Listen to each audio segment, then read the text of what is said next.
ना तो स्कूल जाते हैं, कॉलेज भी नहीं जा रहे हैं। कोई काम वगैरह करना, कोई सीखना काम करते, लड़ते हैं मुझसे और सारे काम करता हूँ, उसके बाद भी ये होता है कि काम नहीं करता ये वो, तो इस वजह से फिर दोस्त आते हैं, मैं उनके साथ चले जाते। मेरे शौहर बीमार हैं, इनको देखने के लिए भी नहीं निकल सकते। लेकिन मैं घर से इस वजह से जाता हूँ, मुझे घर पर सुकून नहीं होता। मैं घर पे आता हूँ, चिक चिक ये वो, बहुत परेशानी होती है। बच्चे भी शादीशुदा है और ये मेरा कहना नहीं मानते।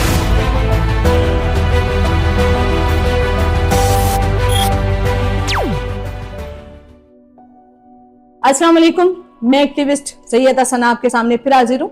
आज का हमारा केस है 5003 और मेरे साथ मेरी बहन बैठी हुई है सकीना और इस साइड मेरे बेटा बैठा हुआ है असद। अच्छा, सकीना मेरे पास कंप्लेन लेकर आई है असद की। असद बेटा है सकीना का और अब सकीना से पूछेंगे कि क्या कंप्लेन है। अस्सलाम वालेकुम सकीना, वालेकुम अस्सलाम। क्या हाल है? अल्लाह का शुक्र। क्या मसला है? ये मेरे बेटे हैं, ना तो स्कूल जाते हैं, कॉलेज भी नहीं जा रहे हैं। अभी मैट्रिक किया है, कॉलेज नहीं जाते, दोस्तों में आवारागर्दी करते रहते हैं। मेरे शौहर बीमार हैं, इनको देखने के लिए भी नहीं निकल सकते। इतनी परेशानी होती है, घर भी मेरा किराए का है। बहुत परेशानी होती है। बच्चे भी शादीशुदा है और ये मेरा कहना नहीं मानते।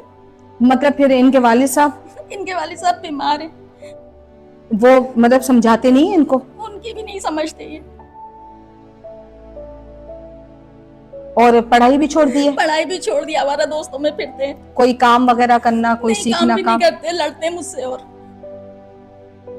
अस्सलाम वालेकुम असद, वालेकुम सलाम। कैसे हो बेटा? जी अल्हम्दुलिल्लाह। आपकी माँ आपके सामने रो रही है, पहले तो बताओ कैसा महसूस कर रहे हो? नहीं, मुझे बिल्कुल भी अच्छा नहीं लग रहा है ये तो, लेकिन मैं घर से इस वजह से जाता हूँ, मुझे घर पर सुकून नहीं होता। मैं किस घर चीज़? पे आता हूँ, चिक चिक ये वो, सारे काम करता हूँ, उसके बाद भी ये होता है कि काम नहीं करता ये वो, तो इस वजह से फिर दोस्त आते हैं, मैं उनके साथ चले जाता हूँ। बेटा चिक चिक जो है ना, वो माँ और बाप जो है ना, वो चिक चिक जायज भी करेंगे, वो चिक चिक नहीं, नाजायज भी ठीक है, करेंगे। आप सारा काम भी तो कर रहे हो ना घर का, उसके बाद भी ये कहते हैं कि कोई काम नहीं कर रहा, तो ऐसा तो अच्छा नहीं लगता। तो इस वजह से फिर दोस्त आते हैं, मैं सारा उनके साथ टाइम गुजार देता हूँ। आप काम के लिए अभी बोल रहे हो ना, मैं आपको एक चीज बताऊं। जी।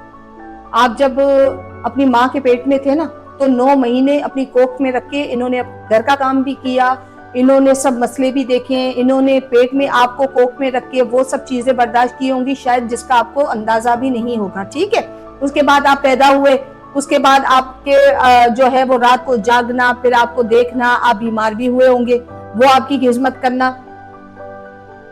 हदीस पाक में है कि आप अपनी माँ के दूध का एक कतरे का भी एहसान जो है ना, वो भी उतार नहीं सकते हो। आप सिर्फ ये घर का काम करके, और ये जो है वो चिक चिक आपसे बर्दाश्त नहीं होती।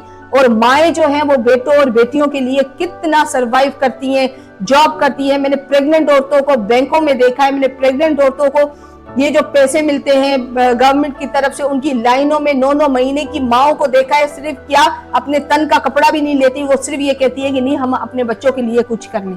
आप जब आपकी औलाद होगी ना, उसके बाद आपको अंदाजा होगा कि माँ क्या है, बाप क्या है, फिर आपको जो है वो अंदाजा होगा। लेकिन माँ के साथ बदतमीजी करना और माँ के साथ बोलना, मैं भी अपनी टीम को बोल के आपके ऊपर एक्शन दिला के आपके सब जो दोस्त है ना, उन सब को जो है वो कोर्ट में बुला के और देखो मैं क्या एक्शन उनसे करवाती हूँ। फिर वो दोस्त आपके दरवाजे पर आ जाए, उसके बाद आपको ले जाए, फिर आप यहाँ पे ऑफिस में आके और मुझे कहना कि मैडम आप तो ऐसे बेफजूल है। नशा करते हैं, इतने गंदे दोस्त हैं, नशा करते तो फिर ये नशा करता होगा?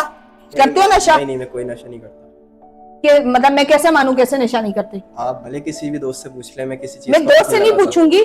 जहाँ से ये मेडिकल की रिपोर्ट जो है वो इनकी करवाओ, ठीक है, पता उसमें लगे कि ये कौन सा नशा करते हैं, नहीं करते हैं, पूरी बात क्लियर हो जाएगी। और इस केस को जो है वो देखो, और मैं देखने वालों को ये बताती चलूं कि हमारे केसेस में हर केस में ये बताती हूँ कि हमारे केसेस सिर्फ यहाँ तक वाइंड अप नहीं होते। कैमरा के बगैर भी जो है वो हम 3 से 6 महीने, कोई केस हमारे 1 साल भी चले जाते हैं, जो हम बाकायदगी से मेरी टीम हर महीने उनके घरों में जाती है, देखती है कि हाँ जो हमने फैसला दिया है उस पे ये बिल्कुल चल रहे हैं, उसके तहत या वो अपनी ही चला रहे हैं। तो अल्हम्दुलिल्लाह अभी तक जितने मेरे केस हुए हैं, वो केसेस में मेरी टीम जो मुझे रिपोर्ट दे रही है, वो केस बिल्कुल परफेक्ट मेरे जा रहे हैं। और इनकी भी जो साहिबजादे हैं, इनको इंशाल्लाह अल्लाह तो हिदायत देगा, बेशक यही उम्मीद है। लेकिन माँ को रुलाना और माँ को इतना रुसवा करना, ये तरीका सही नहीं है। आज के बाद मैं बोल रही हूँ असद, अगर आज के बाद माँ से कोई बदतमीजी की तो उसके जिम्मेदार तुम खुद होगे। ये तो आ भी नहीं रहे थे, जबरदस्ती लेकर आई हूँ मैं पकड़ के इनको। अगर ये नहीं आते ना, आप अगर आ जाती ना तो मैं ही तशरीफ लेकर इनके पास जाती, कोई मसला नहीं है, मेरे जाने का कोई मसला नहीं है, ठीक है ना। बहुत परेशान हो गई हूँ मैं इनसे। आप रो नहीं, अल्लाह खैर करेगा। अभी मैं बात कर रही हूँ, अभी मैं फैसला दे रही हूँ, आप उस पे देखो मैं क्या करती हूँ, आप खुद देखोगे। अच्छा है, ये भी अच्छा बच्चा है, ये भी लायक बच्चा है इंशाल्लाह, इतना प्यारा बोलता है, इतना अच्छा बोलता है। थोड़ा सा ना आपको ये मैं बोलूंगी, बेटों की हौसला अफजाई थोड़ी सी आप करेंगे ना लोगों के सामने, तो बच्चों का दिल बड़ा होगा। बच्चे सिर्फ ये सोचेंगे नहीं घर जाएंगे अम्मा तो जूतियां मारेगी, नहीं हम घर जाएंगे अम्मा तो गालियां देंगी, तो फिर वो बागी हो जाता है बच्चा। घर में जब अब थोड़ा सा आप अपने रवैये को भी चेंज करें, थोड़ा सा प्यार और मोहब्बत के साथ चलें। जानवर के बच्चे को भी, अगर आप जानवर का, कुत्ते का बच्चे को भी आप अगर शाम को रोजाना दूध की कटोरी रखेंगे ना, रोजाना वो आएगा आपके पास, पत्थर मारेंगे ना। परेशानी होती है, बोलती हूँ तो लड़ते हैं। बस अभी मैं आपको बता रही हूँ असद, रात को किस टाइम पे घर आओगे, अब ये मुझे टाइम दो। मैं नहीं, अपने घर पे नहीं आऊंगा, अपने यहाँ पर लाए जबरदस्ती, अपने घर पे नहीं आऊंगा, मैं दोस्तों में रहूंगा। अभी आपकी अम्मी को मैंने समझा दिया है, ठीक है। अभी मैं हतमी फैसला में दे रही हूँ, और कोई भी माँ से कोई नाराजगी नहीं होती, बाप से कोई नाराजगी नहीं होती। अभी जो मैं ये फैसला दे रही हूँ ना, आप देखो, आप मुझे नहीं कह रहे हो, लेकिन मैं आपका साइड लेकर, फेवर लेकर मैं इनको भी समझा रही हूँ, ठीक है। तो यहाँ पे आपका भी राइट है, मेरी भी इज्जत रखना, अपनी माँ की भी इज्जत रखना। ये देखने वाले जो दूसरे बच्चे देखेंगे ना, वो भी फिर शेयर हो जाएंगे कि हाँ इसने बदतमीजी की थी ना माँ से, तो हम भी बदतमीजी करें। आपको देख के ना दूसरे बच्चे भी खराब होंगे, तो ये बुरी बात होती है बेटा, ठीक है। अगर ठीक है आप लोग सही चलते हैं तो ठीक है, नहीं तो मैं अच्छों को सीधा करना मुझे आता है, मैं फिर अपने हिसाब से उनको सीधा करूंगी। अब आप मुझे बताएं कि आप कितने बजे रात को घर आएंगे रोज? मैं 11 बजे तक आ जाऊंगा। 11 बजे आप घर में आ जाएंगे, ठीक है। घर का जो काम है अम्मी के साथ, जो बाहर का सौदा लेना है, जो भी करना है वो करेंगे। आपकी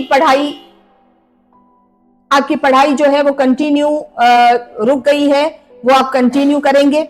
उसका जो पढ़ाई का जो आपके मामलात है, जो खर्च है, वो आपको मेरी टीम देगी, ठीक है। आप अपनी पढ़ाई को जो है वो मुकम्मल करेंगे।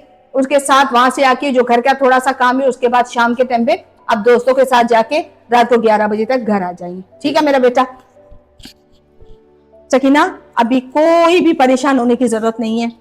अल्लाह बहुत बड़ी जात है, तुम माँ हो, तुम सच्चे दिल से दुआ करोगी, बेटा है कहीं पे भी नहीं जाएगा। तुम्हारी औलाद है ना, तुम परेशान हो, इसको तकलीफ में तुम कभी भी देख नहीं सकोगे। नहीं, मैं बहुत परेशान होती हूँ, कहना नहीं सुनते ना तब परेशान होती हूँ। आप कहना भी सुनेंगे, अब टाइम से घर आएंगे, रोज आना रात को। मैं तुम्हें डायरेक्ट अपना नंबर दूंगी, तुम मुझे व्हाट्सएप पे या कॉल करके मैसेज पे बताना कि बाजी मेरा बेटा घर आ गया है मैडम, अल्लाह का शुक्र है, ठीक है। ये 1 हफ्ते तक तुम्हारी ड्यूटी है, ये तुम मुझे रात को 11 बजे कॉल करके बताओगी कि आया है घर या नहीं आया। असद का नंबर मेरी टीम ने ले लिया है, आपका नंबर भी मेरी टीम ने ले लिया है, ठीक है। अदरवाइज हम एक दूसरे से जो है वो राब्ते में रहेंगे इंशाल्लाह जी। देखने वालों को मैं ये कहूंगी, आपके सामने ये कैसे बच्चे हैं, बड़े हैं, नौजवान हैं, गर्म खून है, इस उम्र में बच्चे हो जाते हैं बागी। उसमें थोड़ा सा हम माँ बाप की भी गलती होती है, हमारे रवैयों की भी गलती होती है। थोड़ा सा हम लोग नीचे हो जाएंगे ना, रिश्ते बच जाएंगे। इसके साथ आपसे इजाजत लूंगी। जज़ाकल्लाह।